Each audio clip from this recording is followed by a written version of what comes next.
ব্রিটেনের যিনি রাজা আমরা জানি, যুক্তরাজ্যের সবচেয়ে সম্মানিত ব্যক্তি হলো ব্রিটেনের রাজা। এই ব্রিটেনের রাজা ডক্টর মোহাম্মদ ইউনূসকে দাওয়াত দিয়ে তাকে রাতের বেলা ডিনার করাইয়া খাবার দাবার দিয়ে তাকে একটা পুরস্কার দিয়েছে, যুক্তরাজ্যের সম্মানিত সবচাইতে সম্মানিত পুরস্কার। আলহামদুলিল্লাহ বলেন, আলহামদুলিল্লাহ বলেন। যেই পুরস্কারের নাম হলো কিং চার্লস হারমোনি অ্যাওয়ার্ড, যুক্তরাজ্য থেকে সর্বোচ্চ সম্মানিত পুরস্কার। পৃথিবীতে শান্তি এবং শৃঙ্খলা প্রতিষ্ঠার জন্য এই পুরস্কার দেওয়া হয়। ডক্টর মোহাম্মদ ইউনূসকে এই পুরস্কারে ভূষিত তারা করেছেন। তার মানে ইউনূসকে তারা সম্মানিত করছে নাকি অপমানিত করছে? তামাম পৃথিবীর ভেতরে এক নয় দুই নয় 145টি পুরস্কার তিনি পেয়েছে। 71টি বিশ্ববিদ্যালয় তাকে নিয়ে গিয়ে ডক্টরেট ডিগ্রি দিয়েছে। আমরা তো দেখতাম হাসিনাকে বিভিন্ন দেশে যাইয়া টাকা দিয়ে 2 নম্বর ডিগ্রি নিয়ে আসতো, কথা বল না কেন? আর ডক্টর মোহাম্মদ ইউনূস এমন জিনিস, বারাক ওবামা বসে থেকে তার বক্তব্য শোনে, নেলসন ম্যান্ডেলা বসে থেকে তার বক্তব্য শোনে, জো বাইডেন ডোনাল্ড ট্রাম্প বসে থেকে বক্তব্য শোনে।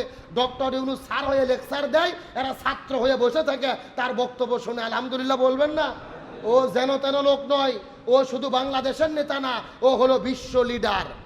সুতরাং তার সাথে মোকাবেলা করতে গিয়ে পেয়ালা কত হয় ওটা নরেন্দ্র মোদী ভালো করে বুঝে গেছে। এই জন্য বলতে চাই, ষড়যন্ত্র করে কোনো লাভ নেই। দেশের হাল তিনি ধরেছেন, সত্যের পক্ষে যারা থাকবে তাদের পক্ষে আমাদের থাকার দরকার আছে না নাই?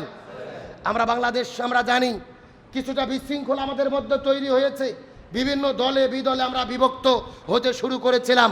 কিন্তু লন্ডনের ভেতরে বিএনপির যিনি ভারপ্রাপ্ত চেয়ারম্যান তারেক জিয়ার সঙ্গে ডক্টর মোহাম্মদ ইউনূসের সাক্ষাৎ হচ্ছেন। আলহামদুলিল্লাহ বলেন।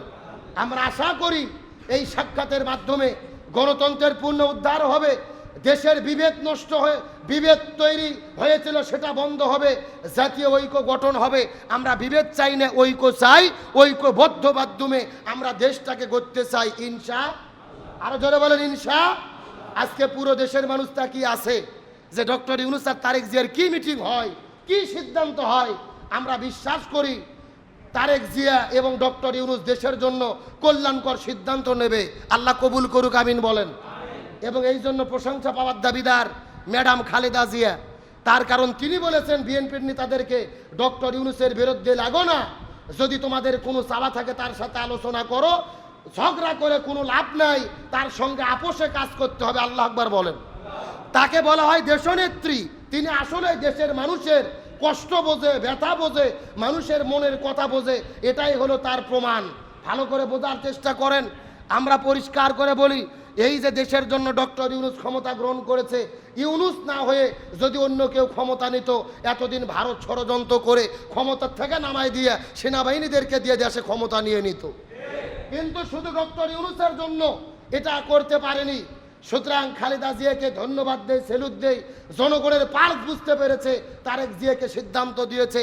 আমরা আশা করি শহীদ প্রেসিডেন্ট জিয়ার ছেলে হিসেবে, তারেক জিয়ার ছেলে হিসেবে তারেক রহমান জাতির পক্ষে, জনগণের পক্ষে, দেশের পক্ষেই থাকবে।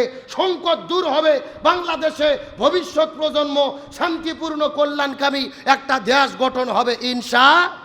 যে কথা বলতে চাচ্ছিলাম, আমাদের মৃত্যু অবধারিত। সুতরাং জালেমকে ভয় করে কোনো লাভ নেই। মৃত্যুকে যদি আমরা জয় করতে পারি, আল্লাহকে যদি আমরা ভয় করতে পারি, যদি বিছানাতেও মরে যাই, শাহাদতের তামান্না থাকলে শাহাদতের মর্যাদা দেবে কে? একথা বলতে চাচ্ছিলাম। আল্লাহ তাআলার কাছে সবচাইতে কয়টা জ্ঞান আছে যেগুলো জ্ঞান কারু কাছে নাই? কয়টা? 5টা। জোরে বলেন কয়টা? তার মধ্যে 5 নম্বর জ্ঞান হলো কখন কার কিভাবে কোন পরিস্থিতিতে মৃত্যু হবে, এটা একমাত্র যিনি জানে তিনি কে? আমার প্রিয় বন্ধুগণ, মুসলমান ভাইরা গভীর মনোযোগ। আপনার আমার মৃত্যু যখন লিপিবদ্ধ রয়েছেন, সেই জায়গার মধ্যে সেই পদ্ধতিতেই কিন্তু আপনার আমার মৃত্যু হবে। হযরত সুলাইমান আলাইহিস সালামের জামানার ঘটনা। আজরাইল আলাইহিস সালাম মৃত্যু বরণ করার জন্য জমিনের মধ্যে আসলেন। আসার পরে লক্ষ্য করে দেখেন আর মাত্র 2 মিনিট বাকি আছে। সেই জঙ্গলের ভেতরে ওই মানুষটার মৃত্যু বরণ করার কথা, যেই জায়গার মধ্যে আজরাইল আলাইহিস সালাম জানটা কবজ করবেন, কিন্তু ওই মানুষটাকে লক্ষ্য করে দেখেন যে জঙ্গলের মধ্যে তার মৃত্যুটা সংঘটিত হওয়ার কথা, ওই মানুষটা ওই জঙ্গলের মধ্য থেকে 500 কিলো দূরে অবস্থান করতেছে। জোরে বলেন কত কিলো? গভীর মনোযোগ দিয়ে কথাগুলো বোঝার চেষ্টা করবেন। যেই জায়গার ভেতরে মানুষটার জান কবজ করা হবে, ওই মানুষটা ওখান থেকে 500 কিলো দূরে হযরত সুলাইমান আলাইহিস সালামের রাজপ্রাসাদের ভেতরে, সুলাইমান আলাইহিস সালাম যেই জায়গার ভেতরে সবাইকে নিয়ে আলোচনা করতেছিল, ওই মাজলিসের ভেতরে ওই লোকটা 500 কিলো দূরে অবস্থান করতেছে। আজরাইল আলাইহিস সালাম মানুষের রূপ ধারণ করে মুহূর্তের ভেতরে ওখান থেকে 500 কিলো দূরে সুলাইমান আলাইহিস সালামের রাজপ্রাসাদের মধ্যে যখন চলে গেল, হযরত আজরাইল আলাইহিস সালাম এমন একটা মানুষের আকৃতি ধারণ করেছে। ওই রাজপ্রাসাদে যাওয়ার পরে যেই লোকটার জানটা কবজ করা হবে, এই লোকটার চেহারাটা যখন আজরাইলের চোখের দিকে পড়েছে, আজরাইলের চেহারার দিকে যখন পড়ে গেছে, তার মনের মধ্যে বড় ভয় ঢুকে গেছে, মনের মধ্যে বড় কম্পন শুরু হয়ে গেছে। এত বিকট একটা চেহারা, এত ভয়ের একটা চেহারা, এই রকম চেহারার মানুষ তো জীবনে কোনোদিন দেখি নাই। ওই লোকটা কান্না করে করে দৌড়ে গিয়ে সুলাইমান আলাইহিস সালামের হাত ধরে কান্না শুরু করলেন। আল্লাহর পয়গম্বর সুলাইমান, আপনার কাছে আমার দাবি হলো, আমার মনে বড় ভয় লাগতেছে। আপনি তো বাতাসের রাজত্ব করেন, এই দুনিয়ার বাতাস আপনার কথা শোনে, সাগরের পানি আপনার কথা শোনে, এমনকি জিন্দাও আপনার কথা শোনে।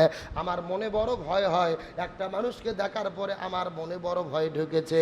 ওগো আল্লাহর পয়গম্বর, আপনার কাছে চাওয়া হলো এই জায়গার ভেতর থেকে অনেক দূরে জঙ্গলের ভেতরে এমন একটা জায়গার মধ্যে আমাকে ফেলে দেবেন, বাতাসকে হুকুম দেবেন নিরিবিলি জায়গার ভেতরে, আমি যেন ওই জায়গার মধ্যে যাইতে পারি। এই রাজপ্রাসাদের মধ্যে থাকতে বড় ভয় হয়। হযরত সুলাইমান আলাইহিস সালামের কাছে এই মানুষটা যখন আকুতি করেছেন, আরজি করেছেন, অনুরোধ করেছেন, হযরত সুলাইমান আলাইহিস সালাম বাতাসকে হুকুম দিলেন, বাতাস রে, এই লোকটাকে এখান থেকে দূরে নিয়ে ওই দূর কোনো জঙ্গলের মধ্যে ফেলে দাও। হযরত সুলাইমান আলাইহিস সালামের কথা শোনার পরে বাতাস ওই লোকটাকে নিয়ে মুহূর্তের ভেতরে ভাসায়া ভাসায়া 500 কিলো দূরে ওই জঙ্গলের মধ্যে নিয়ে গিয়ে ফেলে দিলেন। আর আজরাইল আলাইহিস সালাম সঙ্গে সঙ্গে ওই জঙ্গলের মধ্যে বনের মধ্যে চলে গেলেন, আর ওই লোকটার জানটা কবজ করে ফেললেন। এই ঘটনার দ্বারা বোঝা গেল, যত দূরেই থাক না কেন, যত কঠিন জায়গার মধ্যে থাক না কেন, যেই জায়গার ভেতরে যেই পরিস্থিতিতে যার মৃত্যু লেখা আছে, ওই জায়গার ভেতরেই তার মৃত্যু হবে, এতে কোনো সন্দেহ নাই। কত কিলো দূরে ছিলেন? আরো জোরে বলেন। মনের মধ্যে ভয় ঢুকে গেলেন, সুলাইমান আলাইহিস সালামের কাছে আকুতি করলেন। সুলাইমান আলাইহিস সালাম আরজি গ্রহণ করলেন, বাতাসকে হুকুম দিলেন 500 কিলো দূরে নিয়ে চলে যাওয়া হলো, ওখানেই তার মৃত্যু হলেন। আজরাইল জানটা কবজ করলো। তার মানে বোঝা গেল, যত দূরেই থাক, আপনি ঢাকায় থাকেন, বগুড়ায় এসেছেন 6 বছর পরে, আজকে মৃত্যুবরণ করছেন। অনেকেই ভুলে বলে যে ঢাকা থাকলেই মনে হয় ভালো হতো, বগুড়ায় আসতে লাগে গাড়ি অ্যাক্সিডেন্ট করে 9 মাইলে মারা গেল। কথা কর না গা? আরে পাগল, ও 9 মাইল আসবে, ওর মৃত্যু আল্লাহ লেখে রাখছে ওর জন্মের আগে, ওখানে ওর আসতে হবে, ওইভাবেই মৃত্যু হবে। আমরা বুঝি না, তাই আমাদের মাথা খেলে না। আসলে যার যেখানে যেভাবে মৃত্যু লিখে আছে, ওই জায়গায় মৃত্যু হবে। এটা কার ফায়সালা? আরো জোরে বলেন। আমার বন্ধুগণ, মুসলমান ভাইরা, গভীর মনোযোগ লক্ষ্য করুন। হযরত সুলাইমান আলাইহিস সালামের কথা আপনাদের বলতেছিলাম। এই সুলাইমান আলাইহিস সালামকে আল্লাহ রাব্বুল আলামিন তামাম পৃথিবীর রাজত্ব দান করেছিলেন। আমি আপনাদের মধ্যে বারবার বলি, এই পৃথিবীর শুরু থেকে শেষ পর্যন্ত, পূর্ব থেকে পশ্চিম পর্যন্ত, উত্তর থেকে দক্ষিণ পর্যন্ত তামাম পৃথিবীর রাজত্ব আল্লাহ দান করেছিলেন হযরত সুলাইমান আলাইহিস সালামকে। এই সুলাইমান আলাইহিস সালামের যখন মৃত্যুর সময় উপস্থিত হয়ে গেলেন, মালাকুল মউত হযরত আজরাইল আলাইহিস সালাম সুলাইমান আলাইহিস সালামের কাছে যখন চলে গেলেন, জানটা কবজ করবেন, সুলাইমান আলাইহিস সালামের কাছে ডাক দিয়ে বলেন, আল্লাহর পয়গম্বর, এখন আপনার জানটা কবজ করা হবে, আপনার সিদ্ধান্ত কি বলেন তো দেখি। সুলাইমান আলাইহিস সালাম ডাক দিয়ে বলেন, আল্লাহ, আপনি আমার জানটা কবজ করবেন, আমার কোনো আপত্তি নাই, কিন্তু আমি তো জিনদের মাধ্যমে এই যে মসজিদ আকসাটা নির্মাণ করতেছি, ও আল্লাহ আমাকে ততক্ষণ পর্যন্ত হায়াত দেন, আমি যেন মসজিদ আকসাটা নির্মাণ করে নিতে পারি। আমি যদি এখন মারা যাই, এই মসজিদ আকসাটা নির্মাণ বন্ধ হয়ে যাবে। আমি মারা যাওয়ার পরে পরে এই জিনগুলো কাজকর্ম বন্ধ করে দেবে, মসজিদ আকসাটা নির্মাণ করতে পারবো না। অন্তত মসজিদ আকসাটা নির্মাণ হওয়ার পর্যন্ত আপনি আমাকে হায়াত দেন। আল্লাহ ডাকতে বলে, আজরাইল রে, তুমি সুলাইমানকে বলে দাও তোমার কোনো টেনশন নাই, মসজিদ আকসা হলো আমার ঘর, আমি নির্মাণ করার দায়িত্ব গ্রহণ করব, তোমার কোনো টেনশন করা লাগবে না। তুমি মৃত্যুবরণ করবা কথাটা সত্য, কিন্তু তুমি যেই লাঠি ধরে দাঁড়িয়ে আসো, তুমি মৃত্যুবরণ করবে কিন্তু লাঠিটা ফেলে দিয়ে পড়বে। আমার কথা কি বুঝতে পারছেন? তুমি মরবা কিন্তু পড়বা না। আল্লাহর কাছে বলেন, আল্লাহ কিভাবে সম্ভব? আল্লাহ বলেন, আমি যা খুশি তাই করতে পারি, যা সিদ্ধান্ত তাই নিতে পারি। তুমি যেই লাঠিটা নিয়ে দাঁড়িয়ে আসো, ওই লাঠিটা উপরে ভর করে তুমি দাঁড়িয়ে থাকবে। তোমার মৃত্যু এখন লেখা রয়েছে, 1 সেকেন্ড আগেও মরতে পারবা না, পরেও মরতে পারবা না, তোমার মৃত্যুটা হয়ে যাবে, কিন্তু তুমি পড়ে যাবা না, তোমার কবর দেওয়া হবে না। তুমি লাঠির ওপরে ভর করে দাঁড়িয়ে থাকবে, আমি আল্লাহ তোমাকে দাঁড়ায়া রাখবো। যতদিন পর্যন্ত মসজিদ আকসাটা নির্মাণ হবে না, ততক্ষণ পর্যন্ত তুমি দাঁড়িয়ে থাকবা, পড়বা না, আমি আল্লাহ দায়িত্ব গ্রহণ করব। এই কথা বলার পরে হযরত সুলাইমান আলাইহিস সালামের মৃত্যু হয়ে গেল। আজরাইল আলাইহিস সালাম জানটা কবজ করলেন, লাঠির উপরে ভর করে সুলাইমান আলাইহিস সালাম মাসের পর মাস দাঁড়িয়ে থাকা শুরু করে দিলেন। দাঁড়িয়ে থাকতে থাকতে থাকতে ওই মসজিদ আকসাটা যখন নির্মাণ শেষ হয়ে গেল, তার লাঠির নিচে পোকা ধরেছিল, লাঠিটাও খাওয়া হয়ে গেল। মসজিদের নির্মাণ যখন শেষ হয়ে গেছে, ওই মসজিদ আকসাটা নির্মাণ শেষ হয়ে যাওয়ার সঙ্গে সঙ্গে সুলাইমান আলাইহিস সালামের লাঠিটাও পড়ে গেল। আর আল্লাহর পয়গম্বর সুলাইমান মাটিতে পড়ে গেলেন। জিনদের মনে বড় টেনশন, আশ্চর্য হয়ে গেল, কিভাবে লাঠিটা খেয়ে গেল। আস্তে করে যাওয়ার পরে সুলাইমান আলাইহিস সালামের গায়ের ভেতরে জিনগুলো হাত দিয়ে বুঝতে পারলেন এই মৃত্যুটা কিছুক্ষণ আগের মৃত্যু নয়, কয়েক মাস আগে তিনি বিদায় নিয়ে চলে গেছে। আর যেই লাঠির উপরে ভর করে সুলাইমান আলাইহিস সালাম ছিলেন, এই লাঠিটা ক্ষয় যেতে যেতে ভেঙে পড়ে সুলাইমান আলাইহিস সালাম পৃথিবী থেকে বিদায় নিয়ে চলে গেলেন। আল্লাহ রাব্বুল আলামিন সুলাইমানের মৃত্যুর মাধ্যমে প্রমাণ করলেন সুলাইমানের আশা আল্লাহ তাআলা পূর্ণ করেছে, কিন্তু তার জীবনটা পরকবজ করে নাই। যেই সময় মৃত্যুটা অবধারিত ছিল, ঠিক ওই সময় তার মৃত্যু হয়েছে। তার মানে এই ঘটনার দ্বারাও বোঝা যায় মৃত্যু 1 সেকেন্ড আগেও হবে না, পরেও হবে না, নির্দিষ্ট সময় মৃত্যু হবে। চিৎকার করে বলেন তো সিদ্ধান্ত কার? আমার বন্ধুগণ, মুসলমান ভাইরা, গভীর মনোযোগ। এই জন্য আল্লাহ রাব্বুল আলামিনের কাছে 5টা জ্ঞান আছে, দুনিয়ার কারো কাছে ওই জ্ঞান। 1 নম্বর, কিয়ামত কখন হবে। 2 নম্বর, কোন মেঘের বৃষ্টি হবে, কোন মেঘের বৃষ্টি হবে না। 3 নম্বর, মায়ের গর্ভের মধ্যে কি লালিত পালিত হয়। আর 4 নম্বর, আপনি কি খাবেন, কি পরবেন। আর 5 নম্বর হলো কখন কিভাবে মৃত্যু হবে, কি পরিস্থিতিতে মৃত্যু হবে, কার মাধ্যমে মৃত্যু হবে।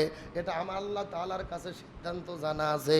এই জন্য আমার নবীজি বলে, যেই মানুষটা বিদায় নিয়ে চলে যাবে, মান কানা আখিরু কালামিহি লা ইলাহা ইল্লাল্লাহ ফাদাখালাল জান্নাহ। কোন ব্যক্তি যদি মৃত্যুর সময় একবার কালেমা লা ইলাহা ইল্লাল্লাহ বলতে পারে, আল্লাহ তাআলা কালেমার ওসিলা করে ওই ব্যক্তির নামটাকে জান্নাতের খাতায় লিখে নেয়।